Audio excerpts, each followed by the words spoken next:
ഫലക്നുമ എക്സ്പ്രസിന് സുരക്ഷാ ഭീഷണിയെ തുടർന്ന് ട്രെയിൻ ഖഡ്ഗേശ്വർ സ്റ്റേഷനിൽ നിർത്തിയിട്ട് പരിശോധന നടത്തി.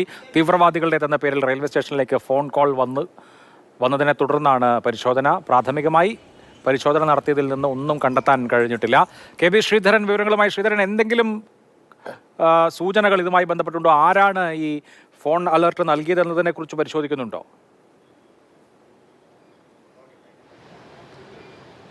ഇതൊരു അജ്ഞാത ഫോൺ സന്ദേശമാണ് എന്നാണ് പ്രാഥമികമായി, ഇതൊരു ഫോക്സ് ന്യൂസ് ആണ് എന്ന് പറയുന്ന രീതിയിലാണ് പോലീസ് ഇപ്പോൾ ഇതുവരെ കണക്കാക്കുന്നത്.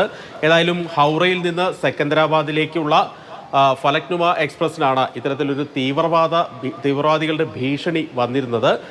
ഇതിനെ തുടർന്ന് ഖഡ്ഗേശ്വറിൽ മേച്ചലിന് സമീപമുള്ള ഹൈദരാബാദിലേക്ക് എത്തുന്നതിന് തൊട്ടു മുൻപുള്ള പ്രദേശമാണ് ഖഡ്ഗേശ്വർ റെയിൽവേ സ്റ്റേഷനിൽ ട്രെയിൻ നിർത്തിയിട്ടു. തുടർന്ന് എല്ലാ ബോഗികളിലും പോലീസും റെയിൽവേ പോലീസും മറ്റ് പോലീസുമൊക്കെ എത്തി പരിശോധനകൾ നടത്തി. പ്രാഥമികമായി ഒന്നും കണ്ടെത്താനായില്ല.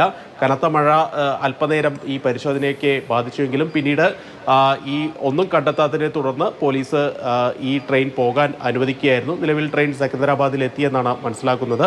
ഏതായാലും പ്രാഥമികമായി ഇതൊരു വ്യാജ ഭീഷണി സന്ദേശമാണ് എന്നുള്ള കാര്യത്തിൽ ഒരു സ്ഥിരീകരണം വന്നിട്ടുണ്ട്. ഇത് എവിടെ നിന്നാണ് ഈ ഫോൺ കോൾ വന്നത് സംബന്ധിച്ച കാര്യങ്ങളൊക്കെ പരിശോധിച്ച് വരികയാണ്. ശരി ശ്രീധരൻ.